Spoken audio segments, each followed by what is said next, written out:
Muy buenas tardes. Un saludo especial en nombre de la doctora Gloria Estela López Jaramillo, presidente del Consejo Superior de la Judicatura, de los demás magistrados que integran la corporación. De igual forma, un saludo especial en nombre de la doctora Marilucero Novoa Moreno, directora de la Escuela Judicial Rodrigo Lara Bonilla. Sean todos bienvenidos a esta conferencia virtual denominada Acciones judiciales y administrativas para el restablecimiento de los derechos de niños, niñas y adolescentes, que hace parte del ciclo de capacitación en derecho prevalente de niños, niñas y adolescentes. El proceso administrativo de restablecimiento de derechos es un proceso de naturaleza compleja, creado por la Ley de Infancia y Adolescencia como un instrumento para garantizar el ejercicio efectivo de los derechos de los niños, niñas y adolescentes ante una amenaza o vulneración. La conferencia de hoy tiene como propósito presentar los mecanismos de protección de los derechos de la infancia y de la adolescencia, específicamente por la vía de las acciones judiciales y administrativas que están previstas para el restablecimiento de los mismos cuando estos sean amenazados o conculcados, lo que adquiere gran relevancia por las modificaciones legislativas respecto de las competencias que se han dado a las comisarías y defensorías de familia.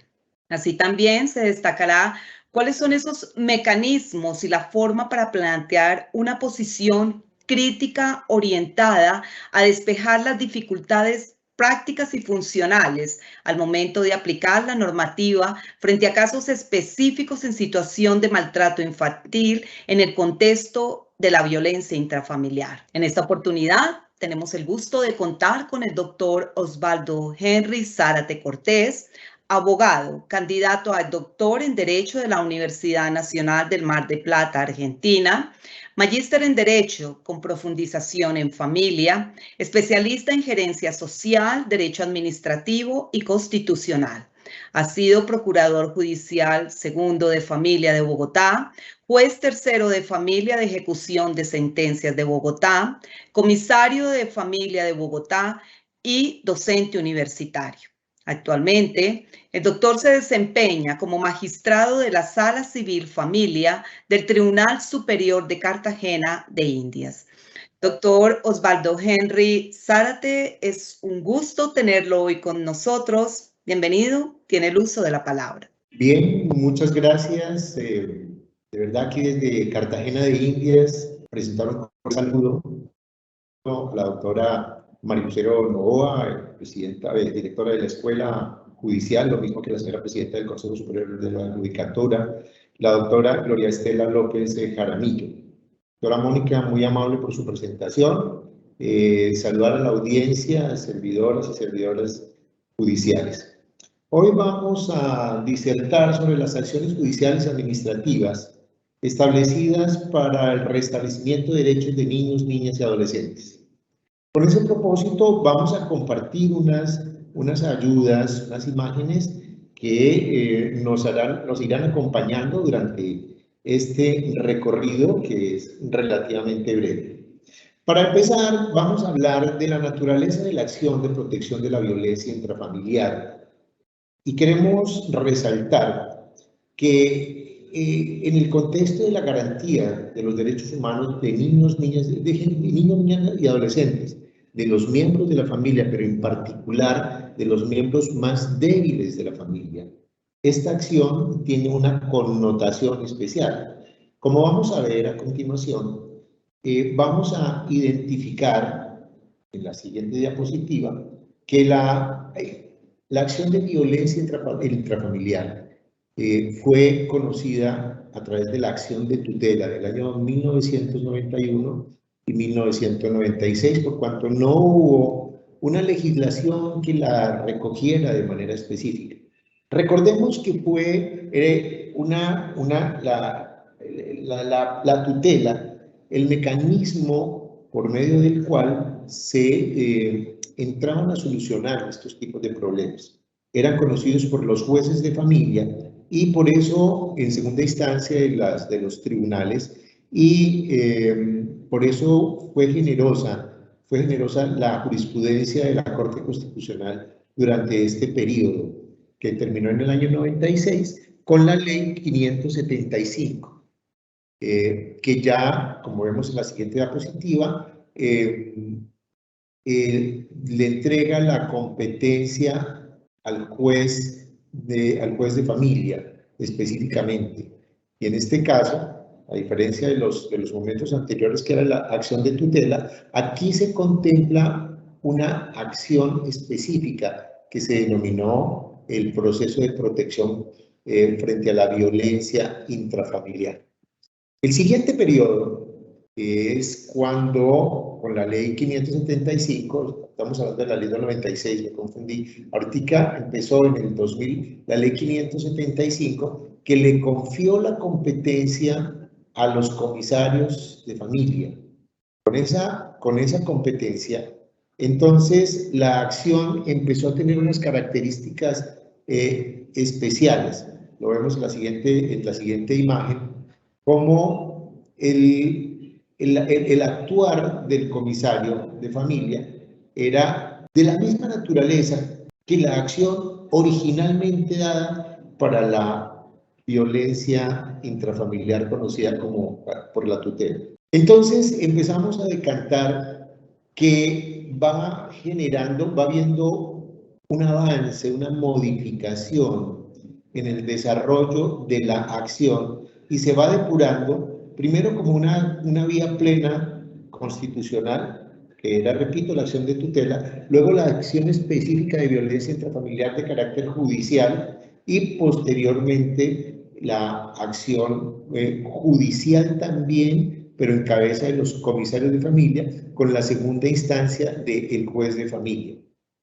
Esta naturaleza jurisdiccional no se pierde por el hecho de que fuere concedida a los comisarios de familia, a pesar de que los comisarios eran servidores administrativos.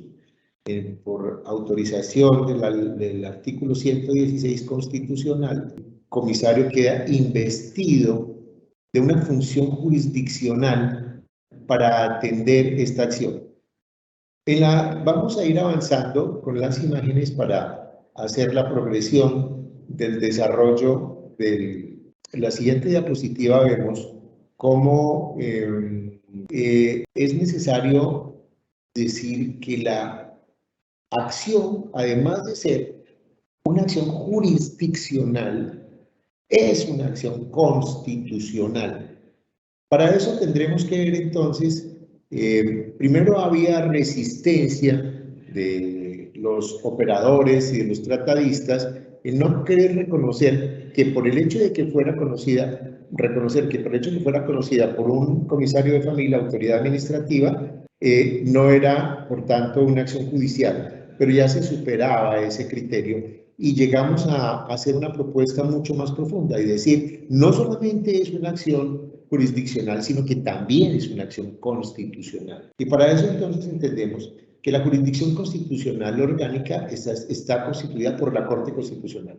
Pero hay una jurisdicción constitucional funcional que está integrada por las altas cortes, por los jueces y por las corporaciones que conocen de acciones constitucionales, como bien lo señala la ley estatutaria de la Administración de Justicia, en sus artículos 13 y 43, y también como lo contempló la sentencia C-713 de 2008. Entonces, son acciones jurisdiccionales, son acciones constitucionales desarrolladas no solamente por jueces constitucionales, sino también por autoridades que, investidas de la función jurisdiccional funcional, o sea, tienen la capacidad y la potestad de la administración de justicia constitucional, que esa es la postulación. Y ya vamos a ver por qué, en la siguiente imagen, ya vamos a ver por qué empieza a tener una relevancia importante el considerarla como una acción constitucional. La siguiente diapositiva nos muestra cómo el artículo 42 de la Constitución Política habla sobre la violencia intrafamiliar que debe ser reprochada, debe ser prevista como un fenómeno que atenta contra la familia y contra sus miembros. Entonces, la convierte, la autoriza por disposición constitucional como una acción extraordinaria. Y bien dice el artículo 89 de la Carta también que las acciones constitucionales o encaminadas a la protección de los derechos constitucionales pueden ser previstas por la ley. Ya estábamos acostumbrados a ver el artículo 86 y los artículos 87 y los siguientes que hablaban de cuáles eran las acciones constitucionales y por lo tanto considerábamos que las acciones constitucionales solo podían ser aquellas contenidas expresamente en la Constitución y que tenían un desarrollo específico en ella. Sin embargo, el artículo 89 abre ese compás y deja que los artículos anteriores sean meramente enunciativos para dar paso a lo que, conforme lo establece los artículos 13 y 43 del decreto de la Ley Estatutaria de la Administración Judicial. Por su parte, el artículo 13, por ejemplo, habla de que las autoridades administrativas pueden cumplir funciones judiciales y el artículo 43, como lo decíamos anteriormente, autoriza también a estas corporaciones, a estas entidades, a resolver sobre los derechos humanos a través de acciones decididas con una orientación específica. Avanzando, podemos observar entonces que la característica de esta acción, como la acción de tutela, es que es una acción informal, que tiene un trámite oral y concentrado, que es breve y sumario, que es básicamente una medida cautelar, que eso significa que sea de emergencia y que tiene una doble instancia.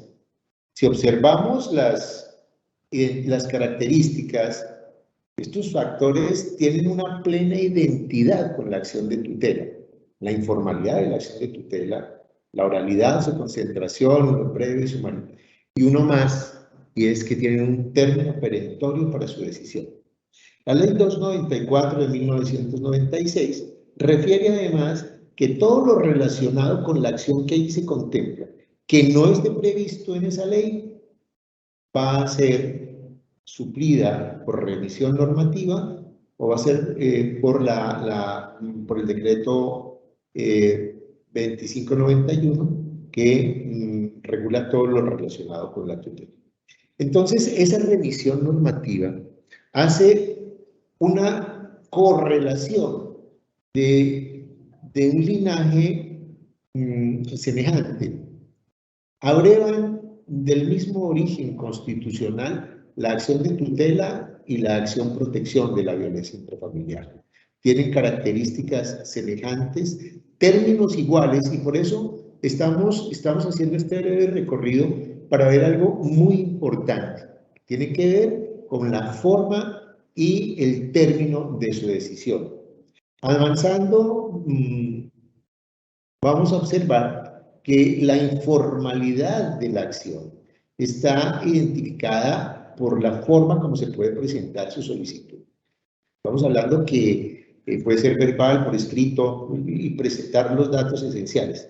La notificación, recordando y volviendo a hacer una remisión con las características de la tutela, es una notificación personal que se hace personalmente o por aviso o por algún medio idóneo. Observamos cómo van paralelamente esos elementos distintivos de las acciones constitucionales, la de tutela y la acción de protección de la violencia intrafamiliar.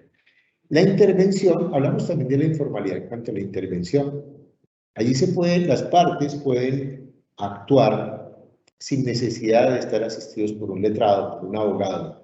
Pueden hacerlo directamente, pueden hacerlo, claro, a través de un apoderado judicial, como es cada vez más común verlo en estos escenarios, pero no es un requisito fundamental el derecho de postulación para que pueda ser atendida esa acción. Vamos a seguir entonces, y dentro de esas mismas características, la oralidad es una de ellas. No es escritural, yo puedo presentar una solicitud que se reduce sí a escrito por la forma como están concebidas, más por la forma como funcionan las autoridades administrativas con funciones jurisdiccionales, entiendámoslo, que serían las comisarías de familia. Entonces, la oralidad es una de sus características. Y una más, se hace en una audiencia única. Todo el proceso se debe cumplir en una audiencia única que se debe realizar dentro de los 5 días siguientes y no puede tardar más de 10, que es el término tope para definir esta acción. Esa audiencia no se puede suspender, no tiene por qué suspenderse. Y las decisiones que allí se toman se notifican en estrados. Continuemos para poder identificar esas características a las que venimos haciendo referencia. La brevedad implica que sea, además de célere, que sea ágil, que sea dúctil, que sea comprensible para quienes participan en ella. Y la economía procesal es uno de los factores fundamentales. Las pruebas se decretan allí, se solicitan allí, se decretan allí, se practican en esa misma audiencia. O sea, ¿qué significa? Que va a tener un trámite único, sin rigorismos, sin ningún formalismo procesal o probatorio, siempre que se garantice el debido proceso. Es fundamental que pese a la brevedad, que pese a la sumariedad, que pese a la agilidad, las partes tengan derecho a la defensa, tengan derecho a participar en ese proceso. O sea, que se cumplan las formas para ese proceso previstas con la posibilidad de que las partes intervengan suficientemente informadas de la naturaleza del proceso, de sus efectos, de las posibilidades que tienen de participar en él, de aportar, aducir y solicitar pruebas, de participar en su práctica, de impugnar las decisiones. La decisión que allí se toma, avancemos, ahí la decisión que allí se toma es impugnable en el acto de la notificación sin que haya una notificación posterior. Si la parte no asiste, se presumen ciertos los hechos susceptibles de confesión y por supuesto ya no podrá impugnarla, no podrá apelarle. La decisión es apelable ante el juez de familia, como lo habíamos dicho. La medida cautelar en sí misma es una medida de emergencia que debe ser necesaria, que debe ser urgente, que debe ser temporal. En sí misma, la acción de protección de la violencia intrafamiliar tiene esa característica, que es cautelar, que no es por sí misma sancionatoria. La acción está orientada a prevenir, erradicar la violencia intrafamiliar. Su incumplimiento lleva a la posibilidad de la sanción. Pero una de las medidas de protección que son las que deben tomarse virtud de la ley 1257, que pueden ir desde la simple amonestación hasta el desalojo del agresor de su propia casa, pasando por el desarme, pasando por orden de alejamientos, fijando medidas que se consideren que sean necesarias, oportunas, eficaces para el cumplimiento del objetivo, que es dar protección a la víctima de la violencia. La siguiente imagen nos muestra que una vez adoptada la medida de protección, la parte obligada debe acatar su cumplimiento. Y si no, se debe tramitar otro incidente que es para ese ya con propósitos de sanción, que tiene un término también de 10 días. Y que si se incumple y no se paga, porque si se incumple se sanciona, que si se sanciona se puede convertir en arresto. Pero no vamos a detenernos más en estos detalles para poder entrar en materia. Esto es apenas una abreboca para decir, sin asomo de dudas, que esta acción constitucional con esas finalidades de prevenir, evitar, erradicar y sancionar la violencia, es una acción que debe ser resuelta, insistimos en el término de 10 días, con los elementos. ¿Cómo se hace? ¿Cómo decidimos los jueces constitucionales una acción de tutela? En 10 días con lo que haya. Estos son los elementos de juicio para tomar una decisión. con esos elementos de juicio se toma la decisión. Igual ocurre acá. Si el propósito es prevenir, evitar la violencia intrafamiliar, pues tomaremos con esas informaciones recogidas durante esos 10 días, tomaremos las decisiones que cumplan de la mejor manera sus propósitos. Ya dentro del seguimiento tendrá la oportunidad de adoptarse medidas complementarias, tendrán la posibilidad de seguir unas acciones de restablecimiento propias, pero en ese momento, en esos 10 días, no, ¿qué está pasando? ¿Y qué nos preocupa? Que las autoridades están tomando, no es un poco más de los 10 días, sino muchos más de los 10 días. Con esto se desnaturaliza. Por eso son acciones judiciales para el restablecimiento de derechos.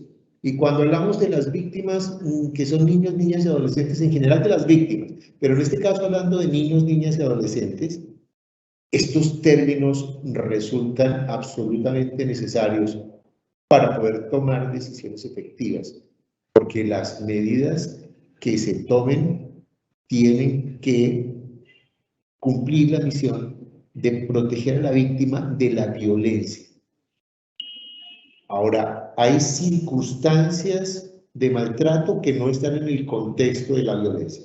Avancemos para entrar en los pormenores de la nueva legislación, la ley 2126. Entonces, la nueva legislación redefine la acción redefine la violencia intrafamiliar. Es toda acción u omisión, o sea, toda acción u omisión intencional que pueda causar el daño, ya lo dice la diapositiva, y la norma en sí misma está contenida en el artículo 5 de la referida ley, que tenga como efecto el daño de cualquier naturaleza. Pero observemos algo, es que ni siquiera tiene que cumplir el propósito del daño.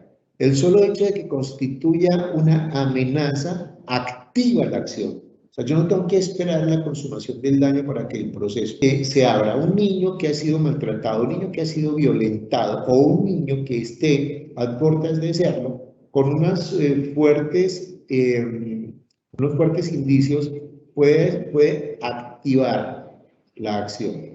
Y entonces, esta acción está dispuesta para aquellos que integran un núcleo familiar. Aquí entran unas figuras con la nueva ley que no vamos a tener el tiempo de criticarlas, simplemente las enunciaremos y son nuevas dentro de la acción de protección, porque en la vigencia de la legislación anterior estábamos hablando de unidad doméstica, o sea, todo lo que ocurre en la unidad doméstica, y hay ahí la dificultad mayor para poder identificar qué es la unidad doméstica. Ahorita se dice que las personas que integren un núcleo familiar pueden ser víctimas o victimarios, siempre, aunque no convivan bajo el mismo techo. Eso vamos a tener lamentablemente dificultades. Ya en lo penal, al entrar a definir el núcleo familiar, cuando estaban hablando del tipo penal de la violencia intrafamiliar, encontraron dificultades para poder entender qué es el núcleo familiar. Este artículo 5 además está diciendo que se comete por uno o más miembros contra uno o más integrantes del mismo núcleo, aunque no convivan bajo el mismo techo. Entonces, este fenómeno empieza a tener un mayor espectro como lo tenía antes de la vigencia de esta ley. En la siguiente diapositiva podemos observar cuáles son esos sujetos de la acción. O sea, quiénes deben o pueden ser sujetos activos o pasivos de la acción de protección. Los cónyuges y los compañeros permanentes, aunque estén separados. Padre y madre de familia, aun cuando no convivan en el mismo hogar. Es un nuevo término, mismo hogar. Pues aquí están hablando de la violencia entre progenitores y las personas encargadas del cuidado de uno o varios miembros de la familia. Vuelve a tocar el término del núcleo familiar y le pone un ingrediente adicional que dice, y de los integrantes de la familia. Entonces, familia tiene que entrar para la comprensión de la ley, tiene que entrar a definir, a hacer qué podemos entender por hogar, qué debemos entender por núcleo familiar, qué debemos entender por familia. Entonces se empieza a abrir el compás y de hecho nos abre las dificultades de comprensión en la aplicación legislativa.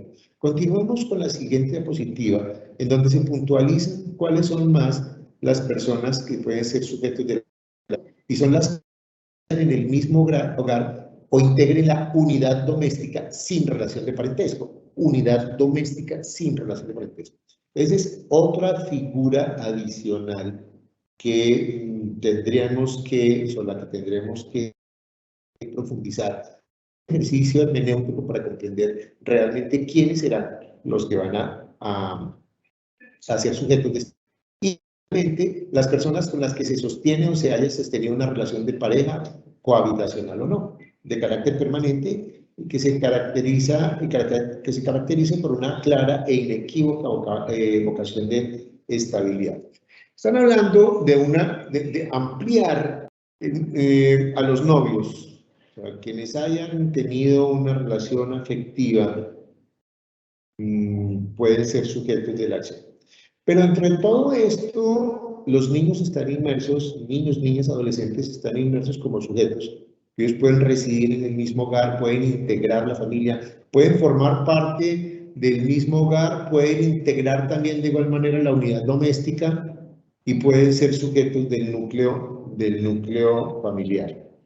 Entonces, estas personas pueden ser sujetos de protección frente a la violencia que los demás miembros del hogar, de la unidad doméstica, de la relación de pareja, de núcleo familiar, puedan integrar.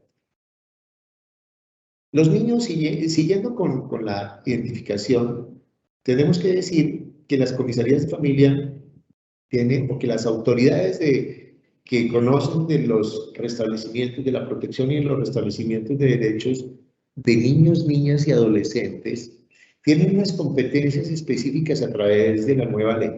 Y es que es comprensible que hubiese la necesidad de crear algunas distinciones, porque con la vigencia de la legislación anterior, hablamos de la 575, de la 1257, e inclusive de algunos aspectos de la ley 296, del 94 y 96, teníamos el elemento definidor de competencia cuando concurrían en la misma sede, en la misma ciudad, comisarios y defensores. Y esto estaba generando algunas dificultades. Y con ese propósito, entonces se generan unos elementos definidores de competencia que aspiran a ser más específicos, más concretos. Y por eso la norma dice que el comisario restablece derechos cuando se presenten vulneraciones dentro del contexto de la violencia intrafamiliar. Aquí tenemos que hacer un alto, porque ya hablamos de una acción que es la acción de protección de la violencia intrafamiliar, como una acción jurisdiccional, como una acción constitucional, con término de 10 días para decidir sobre ello, en donde los niños, niñas y adolescentes pueden ser víctimas y puede haber, sin duda, circunstancias en las que también se constituyan como victimarios, como relaciones de pareja, noviazgos de adolescentes, en donde el fenómeno de la violencia está presente.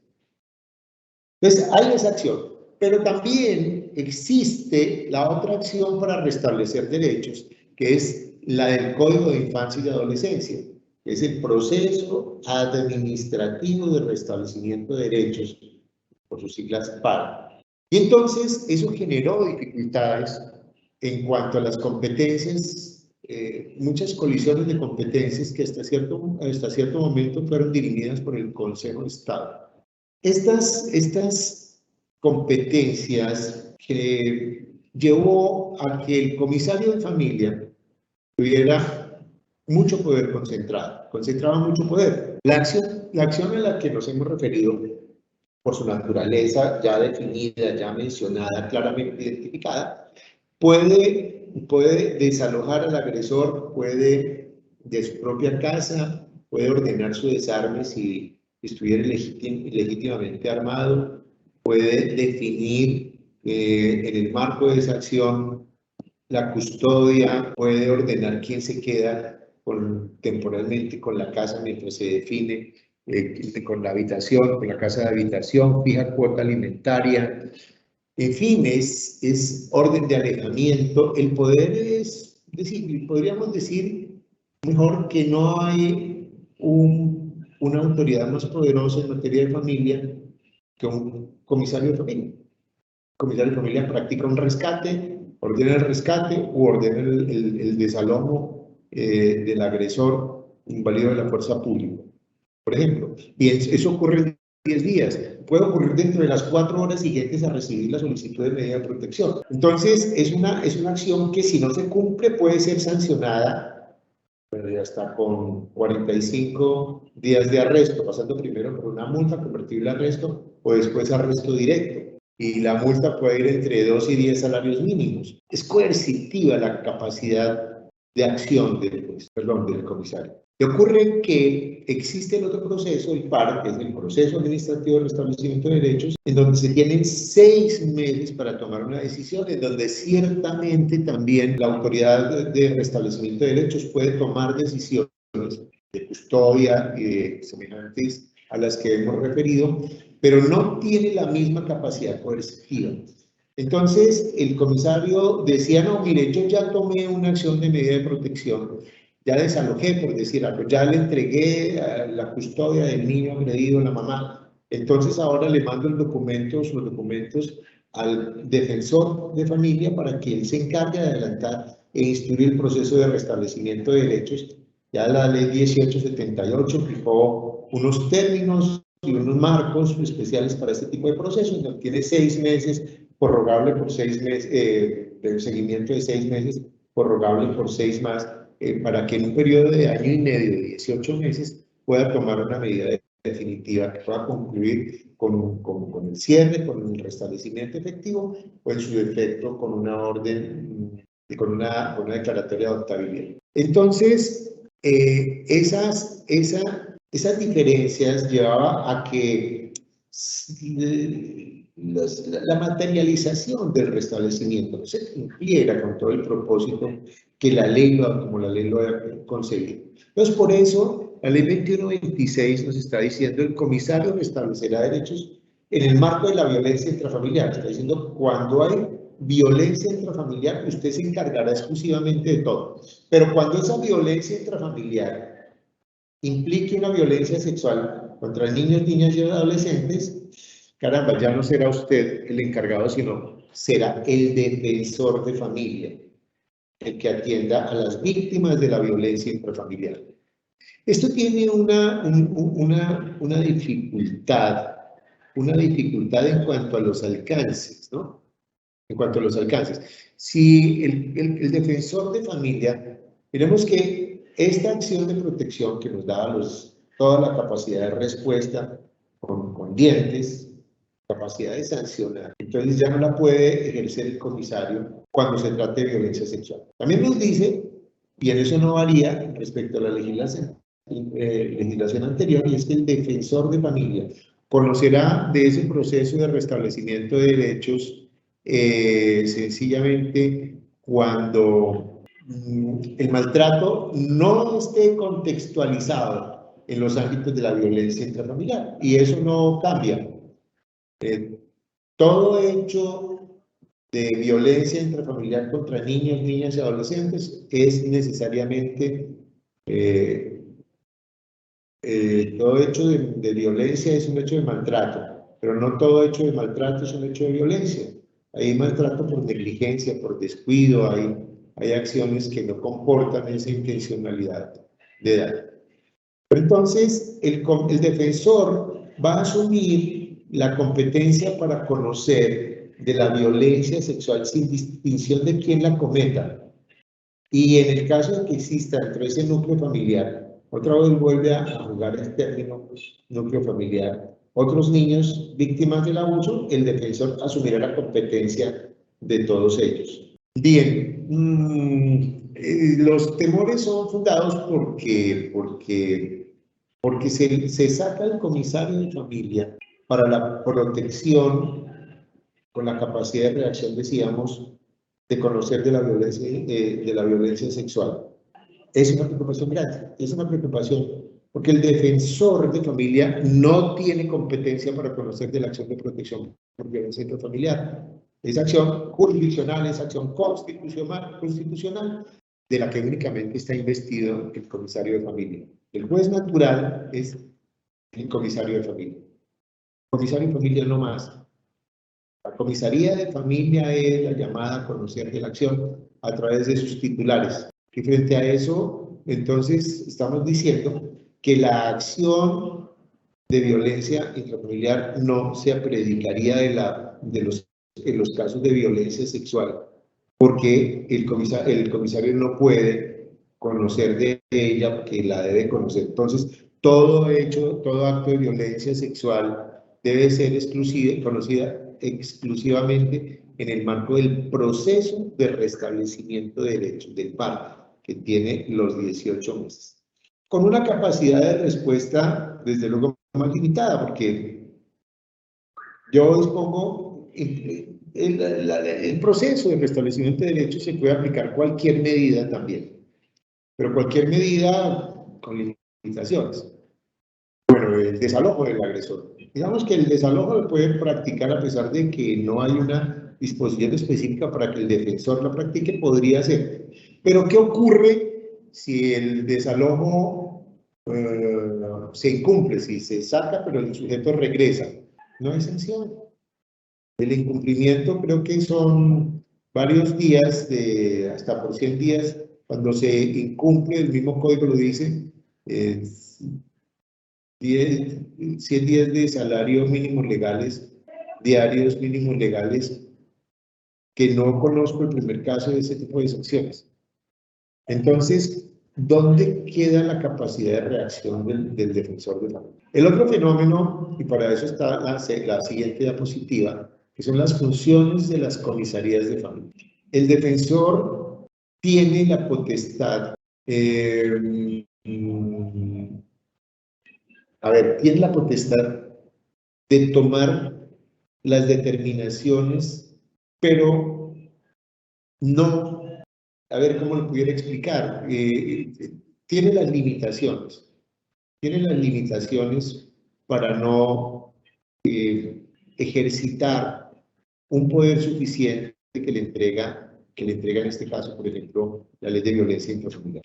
En la siguiente diapositiva, cuando hablamos de las funciones del comisario, aquí hablan de las dos posibilidades, donde el comisario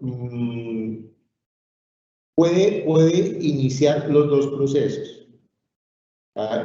Aquí, con esta disposición, se supera la discusión respecto a que cuando decía el comisario, yo ya tomé una medida de protección con base en la acción de protección de violencia intrafamiliar, pero por tal razón no tiene sentido que yo abra un proceso de restablecimiento de derechos. Algo que no mencioné, porque el resumen es muy apretado para hablar de la violencia intrafamiliar. Para iniciar la acción de violencia intrafamiliar hay un término, hay 30 días, vencido el cual pues no procede la ley.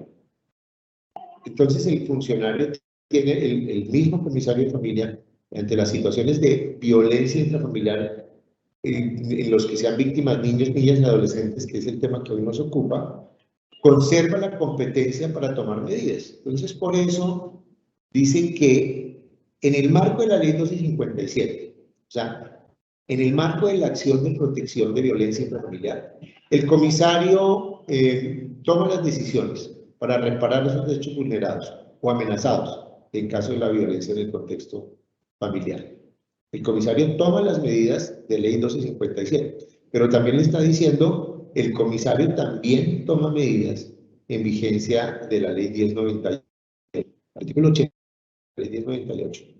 Y el artículo 5 establece que el comisario de familia tiene la competencia para tomar decisiones de restablecimiento en el marco de la violencia intrafamiliar, del maltrato infantil en el contexto de la violencia intrafamiliar. Es así que queda claro. Bueno, no es que quede claro, pero queda dispuesto en la ley que el comisario ya no puede decir que no puede adelantar procesos de restablecimiento de derechos, porque no tiene la duda, no hay como el vacío que en ese aspecto pudiera ser. De manera que se puede presentar el caso en que el comisario de familia tome una determinación por violencia intrafamiliar, una acción de protección de violencia intrafamiliar, y pueda disponer, como son 10 días los que tuvo allí, pueda disponer que esos 10 días han sido insuficientes para restablecer el derecho del niño, niña o adolescente víctima de la violencia. Y entonces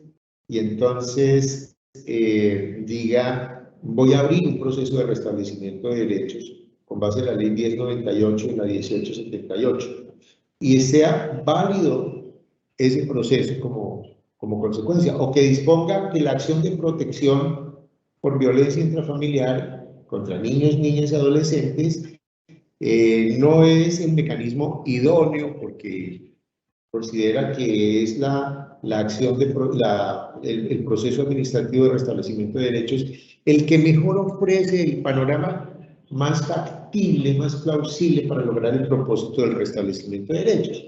Entonces, consideramos que la autoridad administrativa, en este caso Comisaría de Familia, conserva la potestad de elegir el camino por el cual lleva el proceso, siempre y cuando cumpla su cometido, que es proteger, atender y estabilizar para garantizar y proteger y reparar y restablecer derechos de niños, niñas y adolescentes que hayan sido vulnerados o amenazados.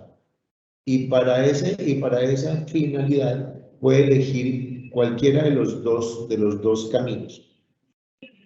Realmente, el panorama de la nueva legislación, como lo decía al comienzo, solamente nos deja claro que la acción de protección de la violencia intrafamiliar continúa vigente, que hay un nuevo fenómeno, con unos nuevos competentes para actuar como sujetos procesales, que hay unas causales, unas circunstancias mejor adicionales en las que pueden estar inmersos niños, niñas y adolescentes, porque como lo decíamos, pueden integrar esa comunidad familiar, esa comunidad doméstica, esa unidad, ese núcleo. Pero también nos deja, a manera de recapitulación, también nos deja como esa tarea de entrar en procesos hermenéuticos de definiciones y comprensiones para lograr establecer cuáles son los alcances reales que tiene esa normativa. Si esa normativa puede no satisfacer los propósitos que la inspiraron. O sea, ¿a qué le apunta la nueva legislación? A superar los escollos para que la acción tenga un mayor espectro, para que haya una especialización en la atención de las violencias de niños, niñas y adolescentes. Por eso trata de fijar autoridades especializadas en que el abuso sexual sea atendido por las defensorías de familia. Pero tenemos que trabajar enormemente en todo ese ejercicio hermenéutico, en que podamos llegar a acuerdos, y seguramente la jurisprudencia tiene como ese propósito el de los tribunales como el nuestro, el de los jueces, por supuesto la Corte Suprema y sin duda la Corte Constitucional, deben ayudar a despejar todo ese cuestionamiento que empieza a forjarse en torno a los diferentes conceptos. Si puede ser sinónimo la unidad familiar del núcleo familiar de la unidad doméstica, si el hogar, si la conformación familiar, cuando lo dicen en alguna parte, pueden ser entendidos como sinónimos o tienen unos alcances distintos. Las condiciones especiales en las que se puede mover el funcionario radicará del apoyo que desde la escuela judicial también, como un vehículo suficiente para ayudarnos a abrir el debate. Sería interesante escuchar más adelante en otras intervenciones, sobre todo a magistrados, a intérpretes y a operadores judiciales desde lo penal, que nos cuenten cómo lograron superar, o si lo lograron, superar las dificultades en la definición y la comprensión de la figura del núcleo familiar, porque no lograron generar identidad entre el núcleo familiar, contenido como tipo penal, y la unidad doméstica a la que se refería la acción de protección de violencia intrafamiliar. Para redondear, queremos decir que estas acciones judiciales y administrativas son suficientes, son sólidas, con los escollos que se han presentado, pero son suficientes para que efectivamente se puedan tomar medidas de protección y de restablecimiento de derechos. De manera que es lo más apretado que pudimos hacer. Sigue en la mesa muchas dudas que nos asaltan, no aspiramos a contestarlas, a absolverlas, sino más bien a plantearlas. Con una ley tan reciente no tenemos más que eso en principio, dudas. Doctora Mónica, básicamente eso era lo que teníamos para decir en una síntesis de verdad extremadamente apretada, pero con miras a contribuir la manera de ayudar a despejar todos los cuestionamientos que se vienen presentando. No sé si hay alguna inquietud, alguna duda que nos hayan planteado. Doctor Osvaldo, muchas gracias y vamos al fragmento de preguntas.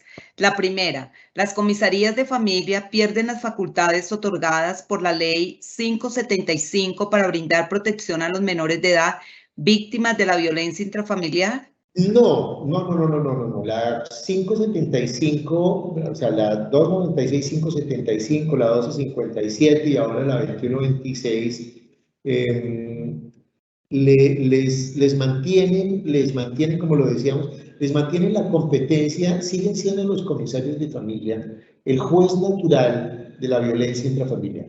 Y el juez natural de la violencia intrafamiliar cuando se trata de niños, niñas y adolescentes. En nuestro criterio, la acción de protección sigue siendo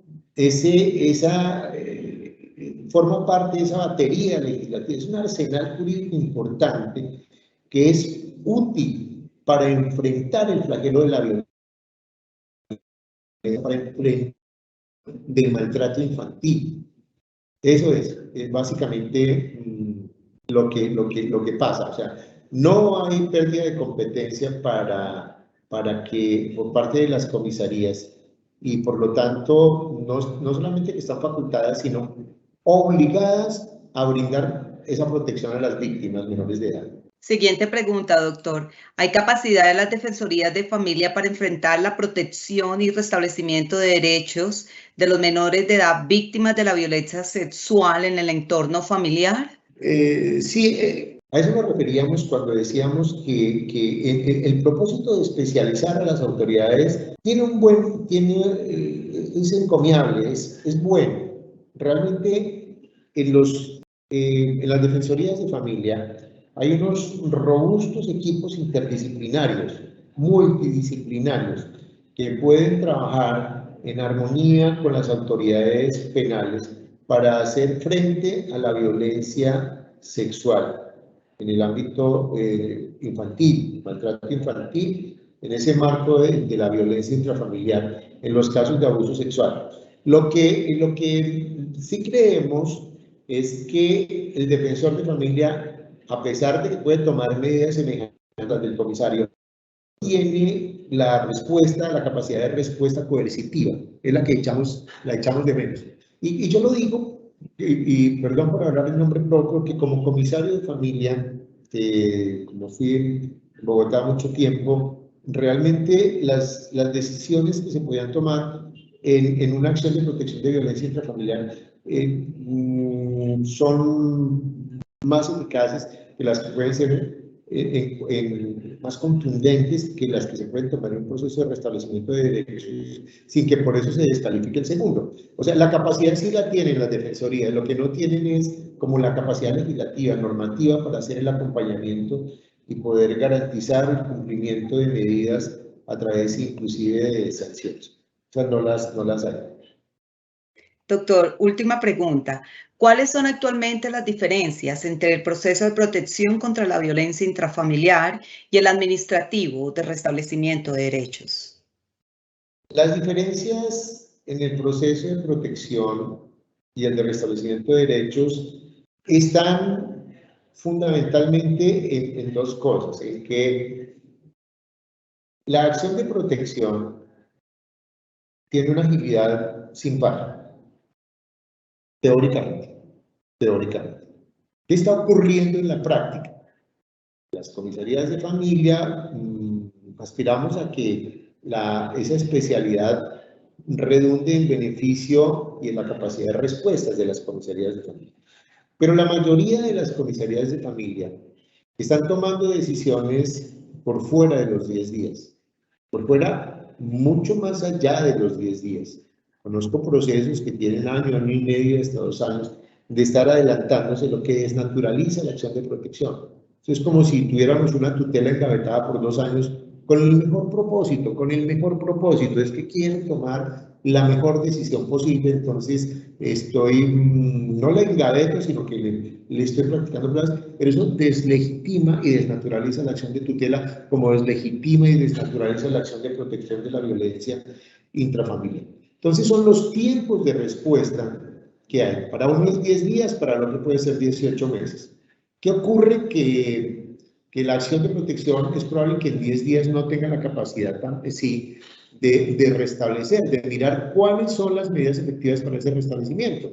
Porque en 10 días creo que puede haber una suficiente respuesta con un impacto. En estos casos no pudiera ser así. Lo que pasa es que la acción de protección tiene también una ventaja y es que tiene unas medidas de seguimiento. O sea, se le hace un seguimiento para poder verificar el cumplimiento de sus determinaciones. En síntesis, está el tiempo de respuesta, está la capacidad coercitiva de la autoridad de protección, que en este caso sería el comisario de familia, en comparación con el mayor tiempo que tiene el proceso de restablecimiento de derechos y la posibilidad, entre comillas, del mayor equipamiento que puede haber y el mayor talento humano en los equipos multidisciplinarios con que pueda contar las defensorías de familia. No obstante, cabe recordar que las grandes ciudades cuentan en sus comisarías de familia con equipos también muy robustos, que esperamos que se estabilicen con la vigencia de la nueva ley. Un agradecimiento muy especial al doctor Osvaldo Henry Zárate Cortés por su clara y ponderada explicación sobre la importancia de proteger los derechos fundamentales de los niños, niñas y adolescentes, como grupo de población especialmente vulnerable ante las agresiones provocadas por miembros de la sociedad. Por ser niños, son más vulnerables física y psicológicamente ante la violencia, son víctimas más desprotegidas, expuestas a sufrir abusos y actos en contra de ellos dentro de su casa y comunidad. Asimismo, doctor, por habernos hecho estas reflexiones sobre las comisarías de familia, la ley que está en vigencia y estas diferencias claras que nos acaba de presentar. De nuevo, doctor, nuestros agradecimientos. Asimismo, a los servidores y servidoras judiciales y a todas las personas que actúan en el sector justicia que se interesaron en esta conferencia virtual. Muchísimas gracias. Un feliz resto de día para todos.